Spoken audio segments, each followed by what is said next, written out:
All right, here we go again. So a lot of little things to talk about. I got the dash situated. I pretty much have that in. As I showed you last week, I showed you the LED gauge lights. I got the console in. I started getting a rug set. It's pretty much set where it's got to go. I put the new steering wheel on just for aesthetics. It's not totally tightened yet. Also, new tool I'm going to show you guys. And all right, I guess let's get started.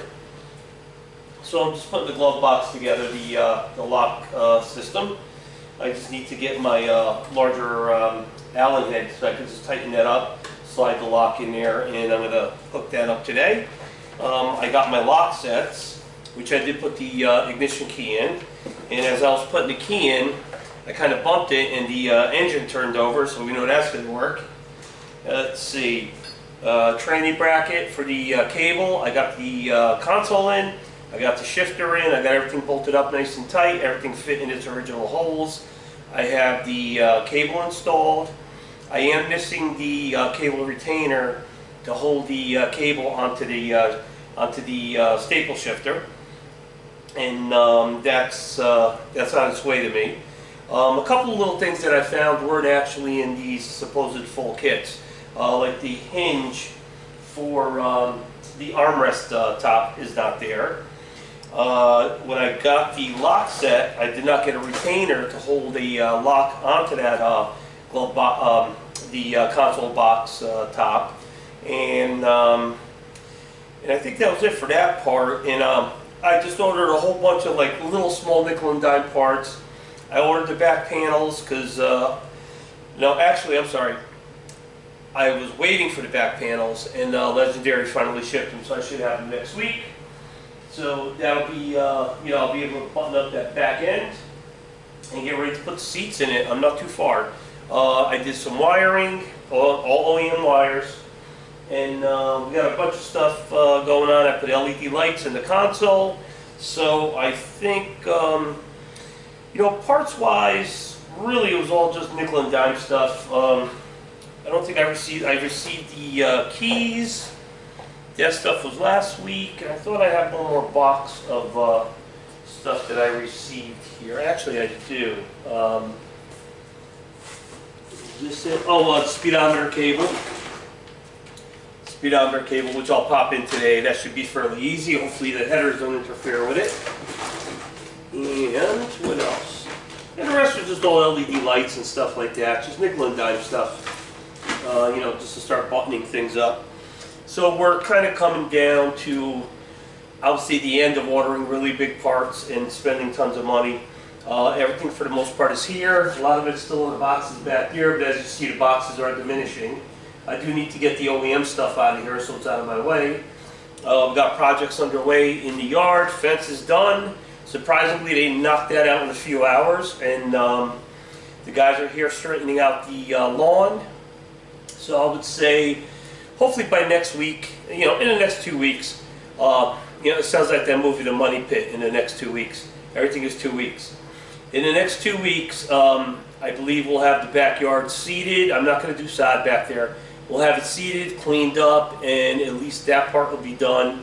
I do have more projects to do back there. I do have a plan that we need to work off of, but it's going to be a step-by-step thing. We're not going to do big evasive projects anymore. I'm pretty much at the end of all that. And the only other big project, and I have to take some measurements after today, is the behind the wall that I'm pointing at, is going to be my entryway, or my service path, I guess we could call it, or service driveway, that goes back to my motorcycle shed back here. There's only a walkway that goes back there now, which is more than sufficient at the moment. And behind that I have my storage for all my parts for all my projects. And behind that is a small shed that has all my carpentry tools and all my things that I use when we're doing work around the house. So eventually I'll take the camera out there and show you some of this stuff. But right now I just kind of want to concentrate on what's going on here. And all right, I'm going to pop the camera off. I'm going to walk around a little bit, see what I did. And we're getting really close to getting this thing started. Also, I was able to find the Sunoco 260, and back in the 70s we used to call it Sunoco 260 Action. So I was able to find that in unleaded, because the manufacturer of the motor says unleaded, so we have to abide by that.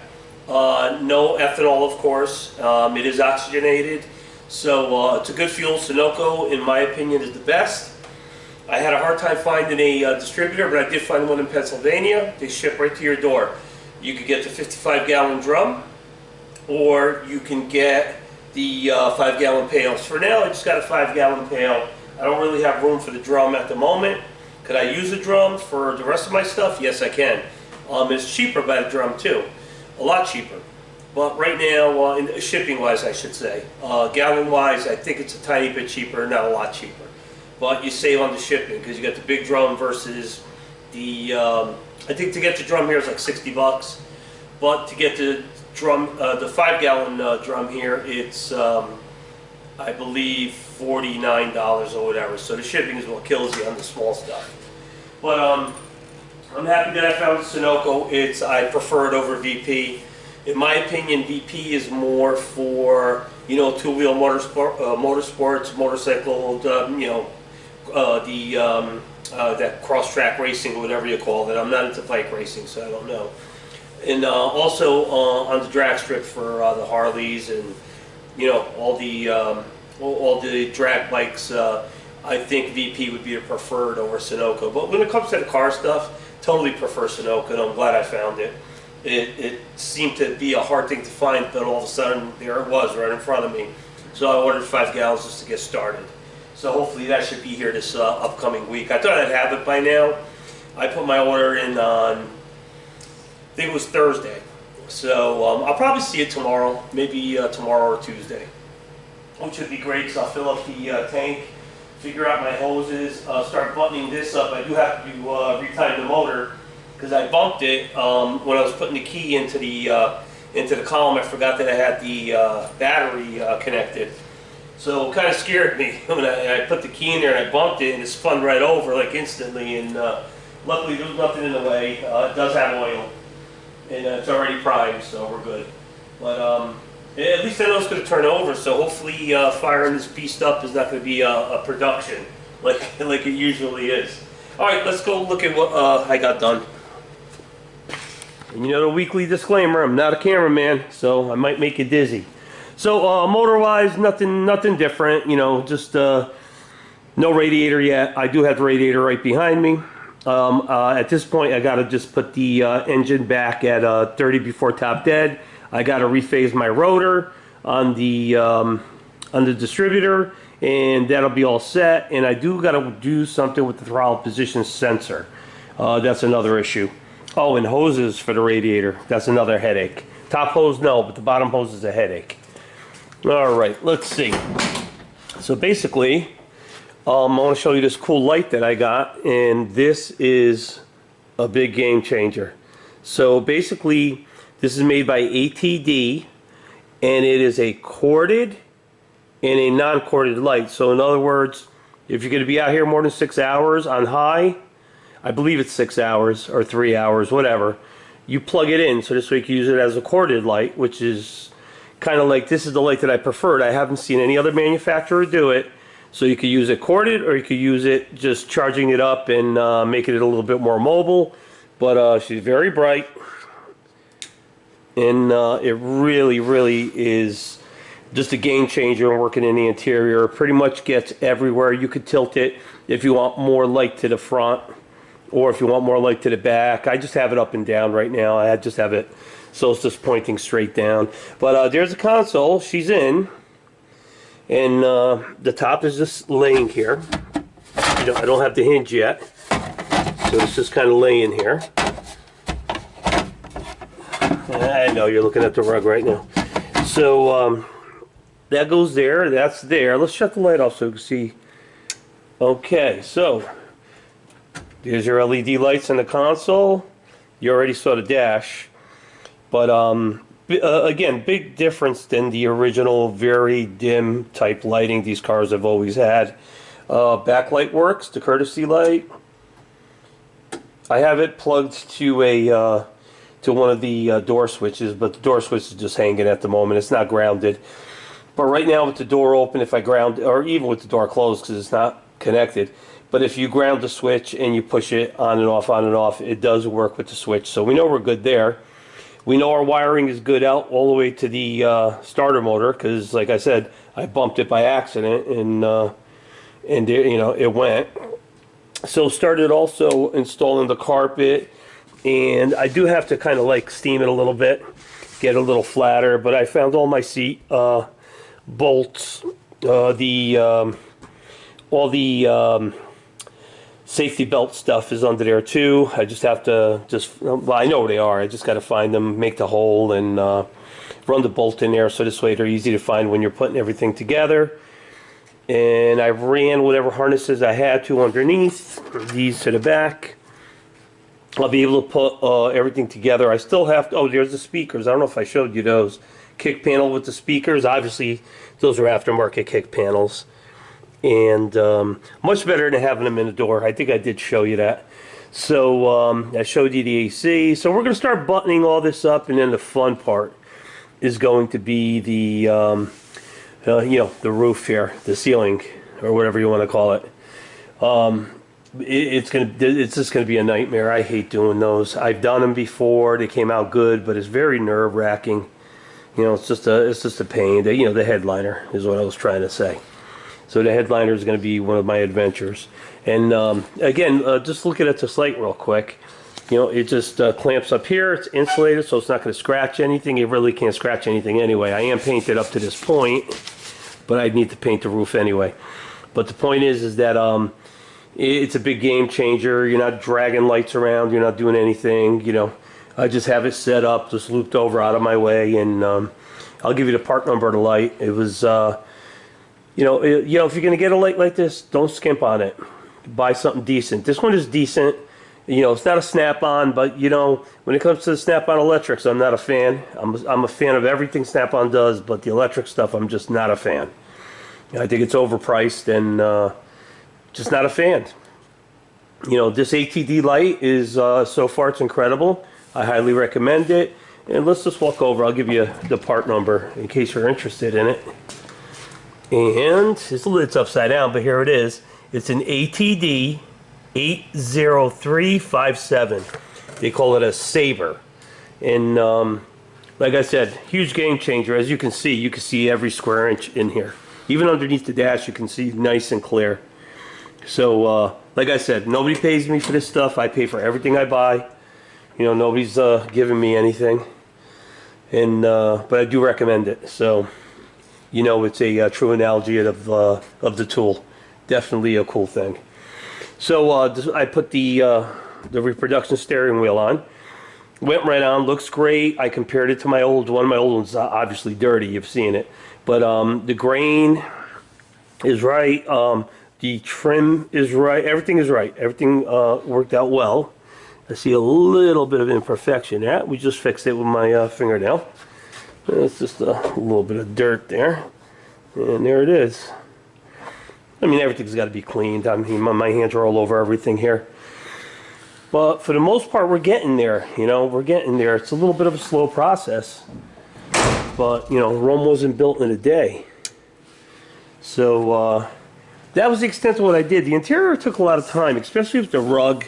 You know, it's just, you know, a little nerve-wracking because you got to make sure you're not cutting too short, you're not cutting too long, you're not cutting it 10,000 times. But went easier than the last one I did. The rug fit 100% better than the last one I got, and the last one I got was in it was in I want to say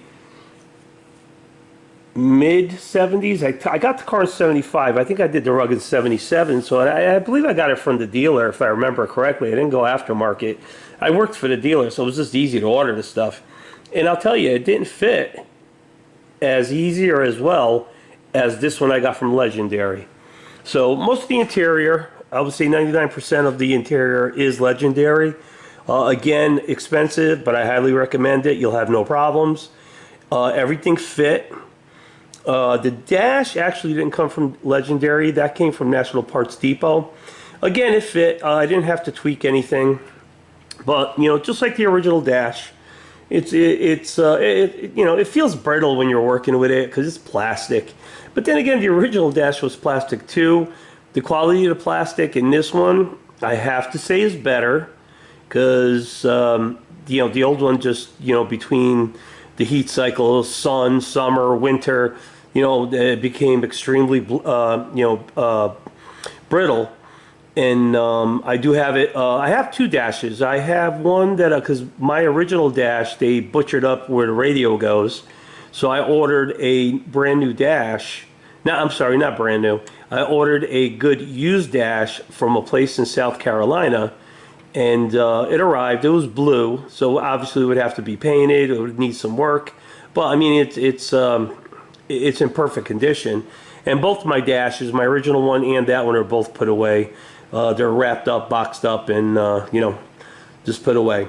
I'm not going to throw anything out. I'm not going to really sell any of it. I'm just going to put it away.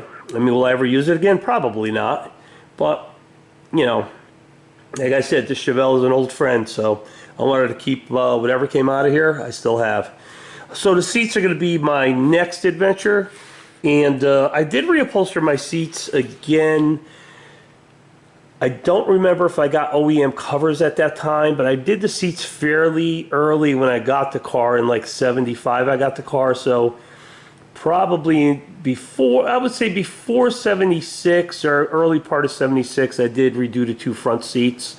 I didn't do the back seat, so I'm hemming and hawing. Do I just leave them alone and put them back in there, or do I reupholster them again? I don't know yet. I'm going to lay them in there and see how they look, and we'll go from there. I think they'll be fine, but I didn't do the foam back then because it didn't need it. But with all the time and all the storage, I don't know if any of the foam degraded, but I'll have to get into that. And obviously those are going to be the last things that go in. So that was about it. Things are slowing down a little bit on what to get done.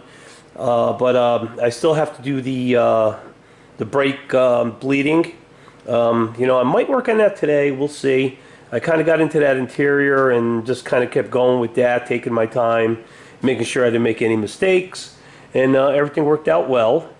The only thing I had to go back into, if you remember, is the printed circuit, which at this point it worked out. It's in. It's out of my way.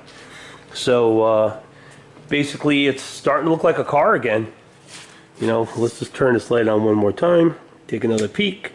But yeah, it's starting to look like a Chevelle again, starting to look like my car again. And I'm very happy. I got all the sending units for the gauges. I just have to work on that. The fuel sending unit is an aftermarket because I did purchase a OEM style tank, but for fuel injection. It was already modded for fuel injection, which took the aftermarket fuel level. And it took a in-tank fuel pump, good up to 1,000 horsepower, and I'm close to that 1,000 horsepower. I want to say I'm 9 and change on this, 8 and change, somewhere around there. I won't know till I dyno it again, but the engine dynoed at approximately 800 horsepower. So, I'm sure I'm going to be close to that threshold of 1,000 horsepower. Then again, I mean, what do we need that horsepower for? I'm only going to cruise around the block. But it's there if you ever want it.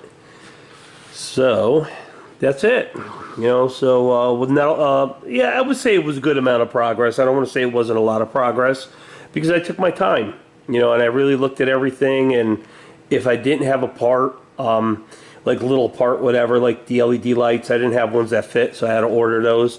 Yeah, so that took a couple days.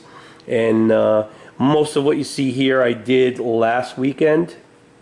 And yesterday I actually took the day off of work. I did one job. I shouldn't say I took the day off, but I came in here and I finalized, or let's say I 99% finalized the console, got that all together. It's all wired up, neutral safety switch is adjusted, does not turn over in any of the gears, park in neutral, turns right over, and we're good there. I just got to finish up the top, because I didn't have the hinge. I guess I didn't read properly or whatever. I didn't get a hinge when I got the console in the top, and I didn't get the lock retainer with the locks, which that doesn't make any sense. They should have offered it, and I didn't think of looking for it. I thought it was in the kit because I didn't thoroughly read, as I usually do not do, being that I'm ordering parts usually in the middle of the night, before I go to bed. So I put in an order early today for that lock retainer, the hinge, the latch catch. I wasn't sure which one I was going to use, so I ordered both because these consoles came with two different ones. One's kind of a squiggly wire looking one, and the other one looks more like a modern latch. They were cheap. I ordered both. I'll see which one I'm going to go with. And the other one, I'll just toss in on the shelf next to the other spare parts that I have. Also, I'll have the, I guess you would call them the rear armrests, along with the OEM ashtrays. They're new old stocks that I ordered, and they'll be here too. And we're going to finalize that door with the glass, the automatic glass, and also we're going to put the glass in the back there. So maybe I'll do some glass work today. I don't know, I'm kind of bouncing around today because I do have guys here starting to rake out the yard, being that the fence is in now. All the intrusive stuff is done.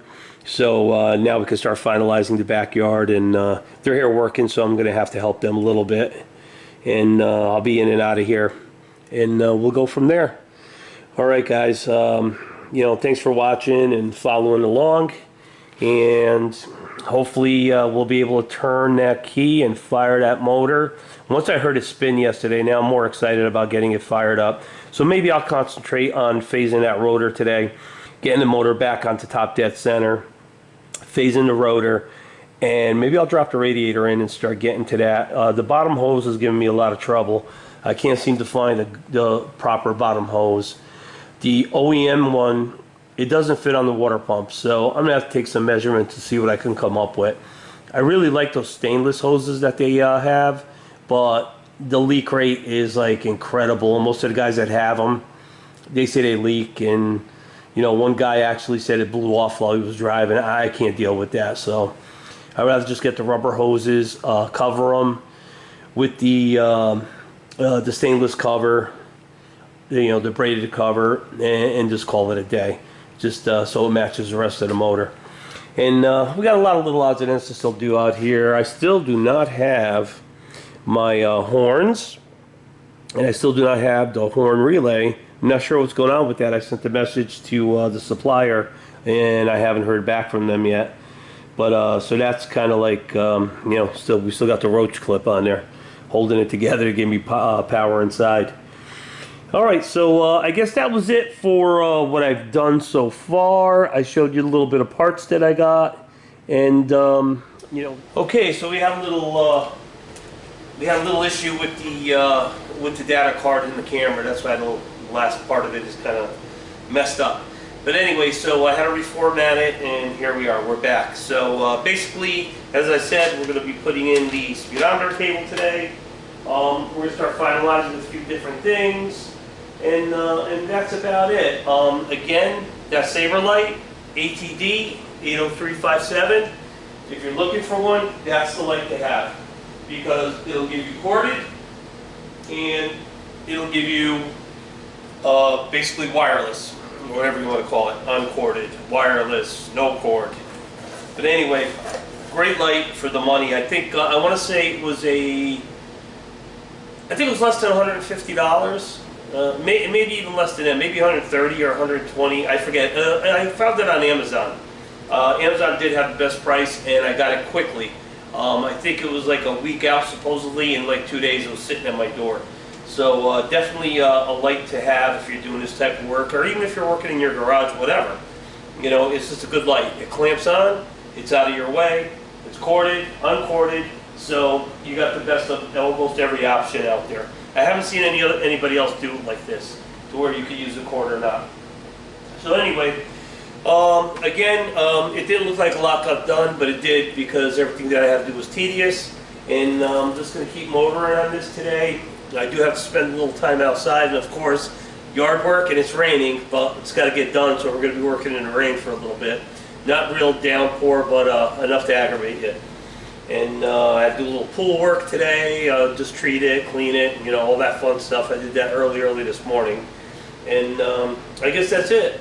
I got another crazy week coming up, so I'm going to do as much as I can. I'm going to try to finish up around 5 or so outside, and in here and outside, a combination of both. And, you know, thanks for watching. I'll see you next week. Have a good weekend, whatever's left of it, and a productive week. Thank you.